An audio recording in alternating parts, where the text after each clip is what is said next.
CM Revanth పై మరోసారి నిప్పులు చెరిగారు మాజీ మంత్రి హరీష్ రావు. గురుకులాలు, ఉస్మానియా యూనివర్సిటీలో విద్యార్థుల నిరసనలపై ట్వీట్ చేశారు. ఆహారంలో నాణ్యత లేదని నిత్యం విద్యార్థులు ఎక్కడో ఓ చోట ఆందోళన చేస్తున్న విద్యాశాఖ మంత్రిగా ఉన్న సీఎం రేవంత్ రెడ్డిలో ఉలుకులేదు పలుకులేదని మండిపడ్డారు. నిత్యం గాలి మోటార్లలో చెక్కలు కొట్టే రేవంత్ రెడ్డికి గురుకులాల్లో నెలకొన్న అధ్వాన పరిస్థితులపై సమీక్షించే తీరిక లేకపోవడం సిగ్గుచేటని దుయ్యబట్టారు. ఉస్మానియాకు వెళ్లి రిబ్బన్లు కట్ చేయడం తప్ప 2.5 ఏళ్లుగా చేసిన అభివృద్ధి ఏముందని ప్రశ్నించారు.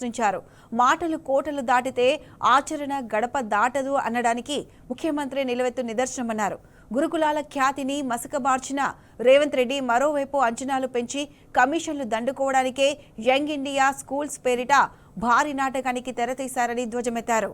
కూట్లో రాయి తీయలేనోడు ఏట్లో రాయి తీస్తాడట అన్నట్లు గురుకులాల్లో పిల్లలకు మంచి భోజనం పెట్టలేని ప్రభుత్వం అంతర్జాతీయ స్థాయి వసతులు ఎలా కల్పిస్తుందని ఆగ్రహం వ్యక్తం చేశారు.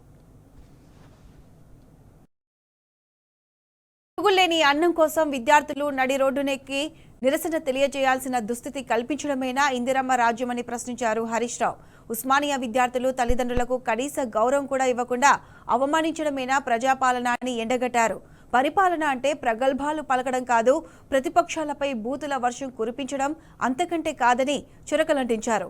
హార్వర్డ్ వంటి అంతర్జాతీయ విశ్వవిద్యాలయానికి వెళ్లి వచ్చినా కూడా విద్య పట్ల, విద్యార్థుల పట్ల రేవంత్ ప్రాధాన్యం చూపకపోవడం శోచనీయమన్నారు. ఇప్పటికైనా విద్యాశాఖ మీద దృష్టి సారించి విద్యార్థులకు సమస్యలు పరిష్కారం చూపాలని బీఆర్ఎస్ పక్షాన హరీష్ రావు డిమాండ్ చేశారు.